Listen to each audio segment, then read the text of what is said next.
बिस्मिल्लाहिर्रहमानिर्रहीम। अस्सलाम वालेकुम वरहमतुल्लाहि वबरकातुहू।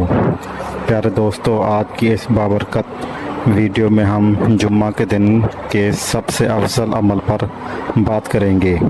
एक ऐसा अमल जिसे ख़ुद नबी करीम सल्लल्लाहु अलैहि वसल्लम ने सबसे बेहतर अमल करार दिया है।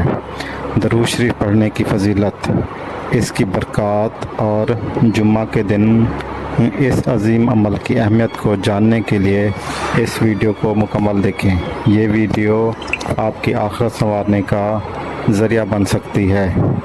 अगर आपने अभी तक हमारा चैनल सब्सक्राइब नहीं किया तो हमारा चैनल सब्सक्राइब कर दें, वीडियो को लाइक कीजिएगा।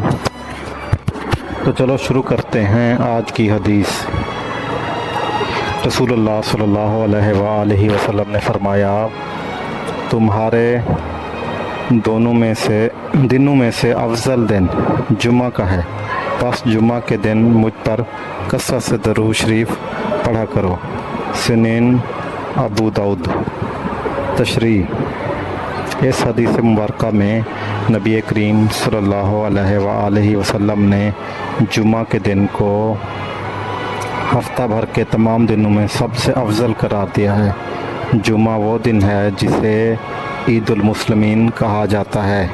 इस दिन की खसूसियत ये है कि इसमें एक ऐसी घड़ी भी आती है जिसमें मांगी गई हर दुआ कबूल होती है, और इस दिन नबी करीम सल्लल्लाहु अलैहि वसल्लम पर कसरत से दरूद शरीफ पढ़ने की खसूसी ताकीद फरमाई गई है। दरूद शरीफ पढ़ना वैसे भी हर वक्त बायस रहमत है, लेकिन जुम्मा के दिन इसका सवाब कई गुना बढ़ जाता है, क्योंकि ये ना सिर्फ नबी से मोहब्बत का इजहार है, बल्कि ख़ुद आप सल्लल्लाहु अलैहि वसल्लम ने फरमाया कि जो शख्स मुझ पर दरूद भेजता है, अल्लाह ताला इस पर 10 रहमतें नाज़िल फरमाता है।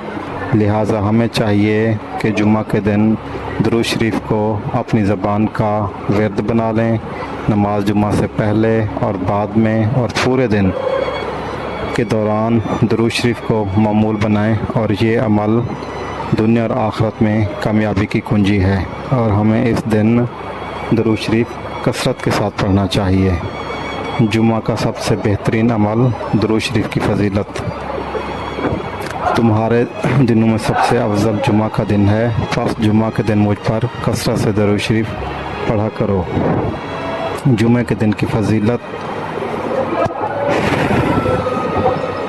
अगर आपको ये वीडियो पसंद आए तो इसे लाजमी लाइक करें, चैनल को सब्सक्राइब करें और अपने दोस्तों के साथ इसे शेयर करें, ताकि सबको इस अमल की अहमियत मालूम हो सके।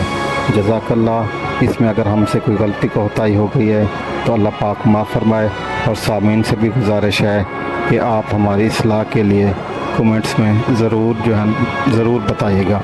शुक्रिया। जज़ाकल्लाह। अल्लाह हाफ़िज़।